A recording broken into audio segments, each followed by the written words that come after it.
ನನ್ನ ಟಚ್ ಮಾಡೋಕ್ಕಾಗತ್ತಾ?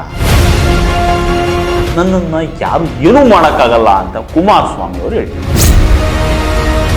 ನನ್ನನ್ನು ಯಾರೂ ಮುಟ್ಟಕ್ಕಾಗಲ್ಲ ಅಂತ ಹೇಳೋದಕ್ಕೆ ಮತ್ತೊಂದು ಕಾರಣ ಇದೆ. ಕಾಂಗ್ರೆಸ್ ಸರ್ಕಾರ ಕುಮಾರಸ್ವಾಮಿ ವಿರುದ್ಧ ತೊಡೆ ತಟ್ಟಿ ನಿಂತಿದೆ. ಇದನ್ನೇ ಇಟ್ಕೊಂಡು ಅವ್ರನ್ನ ಬುಗುರಿ ತರ ಆಡಿಸೋದ್ರಲ್ಲಿ ಯಾವುದೇ ಅನುಮಾನ ಇಲ್ಲ. ಕಾಂಗ್ರೆಸ್ ಸರ್ಕಾರ ಕೊಡೋ ಪೆಟ್ಟಿಗೆ ಕುಮಾರಸ್ವಾಮಿ ತಮ್ಮನ್ನ ತಾವೇ ಮರ್ಕೊಳ್ಬಹುದು. ಕೇಂದ್ರ ಸಚಿವರಾದರೂ ಕೂಡ ರಾಜ್ಯದಲ್ಲಿ ಅವರದ್ದು ಏನೂ ನಡೆದಂತಾಗ್ಬಿಟ್ಟಿದೆ. ಕುಮಾರಸ್ವಾಮಿ ಅವರನ್ನ ಕೇಂದ್ರ ಸರ್ಕಾರ ನಿಜಕ್ಕೂ ಕಾಪಾಡುತ್ತಾ? ಒಂದು ವೇಳೆ ಇಲ್ಲ ಅಂದ್ರೆ ಮೋದಿ ಹಾಗೆ ಶಾ ಇವರನ್ನ ನಡುನೀರಲ್ಲಿ ಕೈ ಬಿಡಬಹುದು. ನನ್ನ ಟಚ್ ಮಾಡೋಕ್ಕಾಗತ್ತಾ? ನನ್ನನ್ನು ಯಾರು ಏನೂ ಮಾಡೋಕ್ಕಾಗಲ್ಲ ಅಂತ ಕುಮಾರಸ್ವಾಮಿ ಅವರು ಹೇಳ್ತಿದ್ರು. ಅವತ್ತು ಅವರ ಕಾನ್ಫಿಡೆಂಟ್ ಲೆವೆಲ್ಲು ಹಾಗೇ ಇತ್ತು ಬಿಡಿ. ಹೀಗೆ ಕುಮಾರಸ್ವಾಮಿ ನಿಂತು ಮಾತಾಡ್ತಾ ಇದ್ದಿದ್ದು ಎಲ್ಲಿ ಗೊತ್ತಾ? ತಮ್ಮ ತವರೂರು ಹಾಸನದಲ್ಲಿ. ಹೇಳಿ ಕೇಳಿ ಹಾಸನ ಅವರದ್ದೇ ಊರು. ಇದರಿಂದ ಹೆಚ್ಚಿನ ವಿಶ್ವಾಸ ಭರವಸೆಯೊಂದಿಗೆ ಮಾತಾಡ್ತಾ ಇದ್ರು. ಇಲ್ಲಿ ಕುಮಾರಸ್ವಾಮಿ ಧೈರ್ಯದಿಂದ ನನ್ನನ್ನು ಯಾರೂ ಮುಟ್ಟಕ್ಕಾಗಲ್ಲ ಅಂತ ಹೇಳೋದಕ್ಕೆ ಮತ್ತೊಂದು ಕಾರಣ ಇದೆ.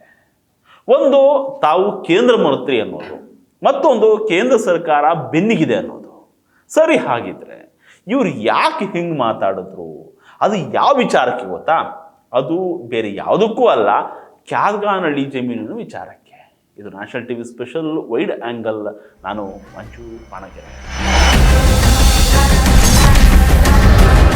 ಕುಮಾರಸ್ವಾಮಿ ಅವರಿಗೆ ಈಗ ಎಡ ಬಲ ಹಿಂದೆ ಮುಂದೆ ಹೀಗೆ ನಾಲ್ಕೂ ಕಡೆಗಳಿಂದ ಕಾನೂನಿನ ಬಾಣಗಳು ಚುಚ್ಚತೊಡಗಿದ್ದಾವೆ.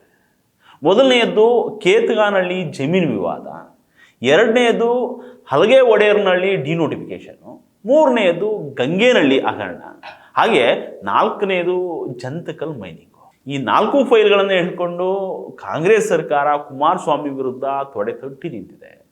ಈ ಸದ್ದಿಗೆ ಕುಮಾರಸ್ವಾಮಿ ಎದೆ ಕೊಂಚ ನಡುಗಿದ್ರು ಕೂಡ ಕೇಂದ್ರ ಸರ್ಕಾರ ತಮ್ಮ ಬೆನ್ನಿಗೆ ನಿಲ್ಲುತ್ತೆ ಅನ್ನೋ ಭರವಸೆ ಇವ್ರಿಗಿದೆ.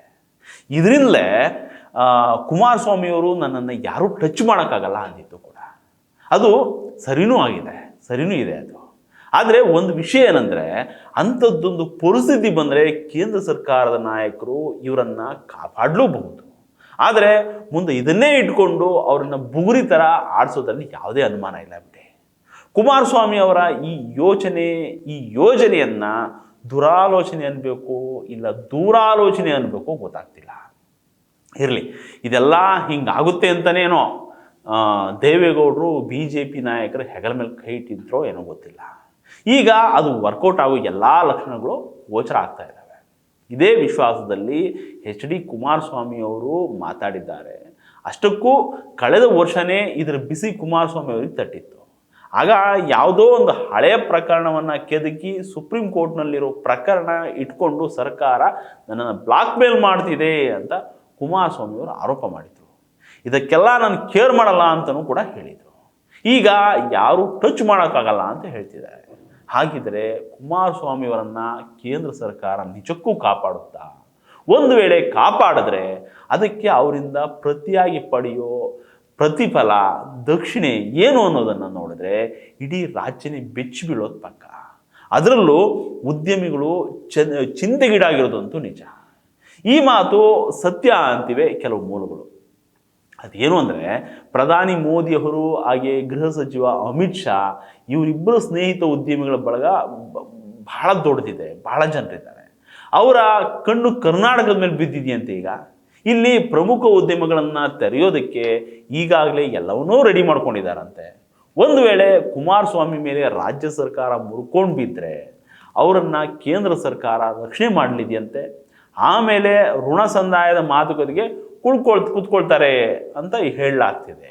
ಅವಾಗ ನೋಡಿ, ಕುಮಾರಸ್ವಾಮೀಜಿ ನಿಮ್ಮ ರಾಜ್ಯದಲ್ಲಿ ನಮ್ಮ ಸ್ನೇಹಿತರು ಬಂಧುಗಳು ಕೈಗಾರಿಕೆ ಸ್ಥಾಪನೆ ಮಾಡಬೇಕು ಅಂದ್ಕೊಂಡಿದ್ದಾರೆ, ಅವರಿಗೆ ಅವಕಾಶ ಮಾಡಿಕೊಡಿ, ಜೊತೆಗೆ ಅವ್ರಿಗೆ ಏನೇನೆಲ್ಲ ಅನುಕೂಲಗಳು ಬೇಕೋ ಅದನ್ನೆಲ್ಲ ಮಾಡಿಕೊಡಿ ಅಂತ ಕೇಳಬಹುದು. ಆಗ ಕುಮಾರಸ್ವಾಮಿ ಯಾವುದೇ ಕಾರಣಕ್ಕೂ ನೋ ಅನ್ನಂಗಿಲ್ಲ, ಆಗಲ್ಲ ಅಂತ ಹೇಳಂಗಿಲ್ಲ. ಒಂದು ವೇಳೆ ಇಲ್ಲ ಅಂದರೆ ಮೋದಿ ಹಾಗೆ ಶಾ ಇವರನ್ನು ನಡುನೀರಲ್ಲಿ ಕೈ ಬಿಡ್ಬೋದು. ಇದರಿಂದ ಕುಮಾರಸ್ವಾಮಿ ನಮ್ಮ ರಾಜ್ಯದ ಉದ್ಯಮಿಗಳಿಗಿಂತ ಹೊರ ರಾಜ್ಯದವರಿಗೆ ಅವಕಾಶ ಮಾಡಿಕೊಡ್ಬೇಕಾಗತ್ತೆ. ಆಗ ನಮ್ಮ ಉದ್ಯಮಿಗಳು ಎಲ್ಲಿಗೆ ಹೋಗಬೇಕು, ಹಾಗೆ ರಾಜ್ಯದಲ್ಲಿ ದುಡಿಯುವ ಕೈಗಳು ಎಲ್ಲಿಗೆ ಹೋಗ್ಬೇಕು ಹೇಳಿ. ಇದರಿಂದ ಕುಮಾರಸ್ವಾಮಿ ಅವರ ವರ್ಚಸ್ಸು ರಾಜ್ಯದಲ್ಲಿ ತಗ್ಗೋದು ಗ್ಯಾರಂಟಿ. ಈಗಾಗಲೇ ಕುಮಾರಸ್ವಾಮಿ ಅವರು ಸಚಿವರಾದ ಮೇಲೆ ಮೊದಲ ದಿನವೇ ದೇವದಾರಿ ಗಣಿಗಾರಿಕೆಗೆ ಕುಮಾರಸ್ವಾಮಿ ಅವರು ಸಹಿ ಮಾಡಿದರು. ಆದರೆ ಅದಕ್ಕೆ ರಾಜ್ಯ ಸರ್ಕಾರ ಅಡ್ಗಾಲ ಹಾಕ್ಬಿಟ್ಟಿದೆ. ಬೆಂಗಳೂರಿನ HMT, ಭದ್ರಾವತಿಯ MPM ಕೂಡ ಕೈಗೂಡ್ತಾ ಇಲ್ಲ. ಹೀಗಾಗಿ ಕೇಂದ್ರ ಸಚಿವರಾದರೂ ಕೂಡ ರಾಜ್ಯದಲ್ಲಿ ಅವರದ್ದು ಏನೂ ನಡೆದಂತಾಗ್ಬಿಟ್ಟಿದೆ. ಇದರಿಂದಾನೇ ಬೇರೆ ಹೊಸ ಉದ್ಯಮಿಗಳಿಗಾದರೂ ಅವಕಾಶ ಮಾಡಿಕೊಟ್ಟು ಕೇಂದ್ರಕ್ಕೆ ಮತ್ತಷ್ಟು ಹತ್ತಿರ ಆಗಬೇಕು ಅನ್ನೋ ಪ್ಲಾನ್ ಮಾಡ್ಕೊಂಡಿದ್ದಾರಂತೆ. ಇದ್ರ ಜೊತೆ BJP ಮತ್ತೊಂದು ಸುತ್ತಿನ ಆಟಕ್ಕೆ ಕುಮಾರಸ್ವಾಮಿ ಅವರನ್ನು ದಾಳವಾಗಿ ಬಳಸ್ಕೊಳ್ಳಿದ್ದಾರೆ ಅಂತ ಹೇಳಲಾಗ್ತದೆ. ಹೆಂಗೆ ಅಂದರೆ ಈಗಾಗಲೇ ಲಿಂಗಾಯತರ ಮತಗಳು BJP ಬುಟ್ಟಿಯಲ್ಲಿ ತುಂಬಿ ತುಳುಕ್ತಾ ಇದ್ದಾವೆ. ಆದರೆ ಮುಂದಿನ ದಿನದಲ್ಲಿ ಕೇವಲ ಇದೇ ಸಮುದಾಯದ ಮತಗಳನ್ನು ನಂಬಿಕೊಂಡು ಇರೋದಕ್ಕಾಗೋದಿಲ್ಲ. ಒಂದು ವೇಳೆ ವಿಜೇಂದ್ರರನ್ನ ಬದಲಾವಣೆ ಮಾಡಿದ್ರೆ ಇದರಿಂದ ಲಿಂಗಾಯತರು ಕೈ ಕೊಡಬಹುದು ಅಂಥ ಸಂದರ್ಭದಲ್ಲಿ ಒಕ್ಕಲಿಗ ಮತಗಳು ಬೇಕೇ ಬೇಕಾಗುತ್ತೆ BJPಗೆ. ಕುಮಾರಸ್ವಾಮಿ ಒಕ್ಕಲಿಗರಾಗಿರೋದ್ರಿಂದ ನಿಮ್ಮವರ ಮತಗಳನ್ನು ನಮಗೆ ಕ್ರೋಢೀಕರಣ ಮಾಡಿಕೊಡಿ ಅಂತ ಕೇಳಬಹುದು. ಆಗ ವಿಧಿಯಿಲ್ಲದೆ ಕುಮಾರಸ್ವಾಮಿ ಅದನ್ನು ಮಾಡಬೇಕಾಗತ್ತೆ. ಇದರೊಂದಿಗೆ ಆಪರೇಷನ್ ಹಸ್ತಕ್ಕೂ ಆಜ್ಞೆ ಮಾಡಬಹುದು. ಇದಕ್ಕೂ ಕುಮಾರಸ್ವಾಮಿ ಇಲ್ಲ ಅಂದೆ ತಲೆ ಆಡಿಸ್ಬೇಕಾಗತ್ತೆ. ಎಲ್ಲವನ್ನೂ ಒಟ್ಟಿಗೆ ಹೇಳಬೇಕು ಅಂದರೆ ರಾಜ್ಯ ಕಾಂಗ್ರೆಸ್ ಸರ್ಕಾರ ಕೊಡೋ ಪೆಟ್ಟಿಗೆ ಕುಮಾರಸ್ವಾಮಿ ತಮ್ಮನ್ನು ತಾವೇ ಮರೆತು ಬಿಡ್ಬೋದು. ಕೇಂದ್ರ BJP ನಾಯಕರು ಆಡಿಸೋ ಆಟಕ್ಕೆ ಕುಮಾರಸ್ವಾಮಿಗೆ ಯಾಕೋ ಟೈಮ್ ಸರಿಯಿಲ್ಲ ಅನಿಸುತ್ತೆ. ಚುನಾವಣೆಯಲ್ಲಿ ಪಕ್ಷ ಹೊತ್ಕೊಂಡು ಮಲ್ಕೊಳ್ತು. ಮಗ ನಿಖಿಲ್ ಸೋಲಿನ ಕಹಿ ಕುಡಿದು ಸ್ವರ್ಗೋಗಿದ್ದಾರೆ. ಪಕ್ಷ ಸಂಘಟನೆ ಮಾಡೋಣ ಅಂದರೆ ಶಾಸಕರಿಂದ ಸಾಥ್ ಸಿಗ್ತಾ ಇಲ್ಲ. ಇದೀಗ ನೋಡಿದ್ರೆ ಹಗರಣಗಳ ಕುಣಿಕೆ. ಇದರಿಂದ ಬಚಾವ್ ಮಾಡಿ ಅಂತ ಕೇಂದ್ರವನ್ನು ಕೇಳೋಣ ಅಂದರೆ ಅವರಿಂದ ಕಂಡೀಷನ್ ಆಗ್ತಾರೇನೋ ಅನ್ನೋ ಭಯ. ಇದರಿಂದ ಕುಮಾರಸ್ವಾಮಿ ಅವರಿಗೆ ಬಿಡುಗಡೆ ಯಾವಾಗ ಅನ್ನೋದೇ ಗೊತ್ತಾಗ್ತಿಲ್ಲ. ನಮಸ್ಕಾರ.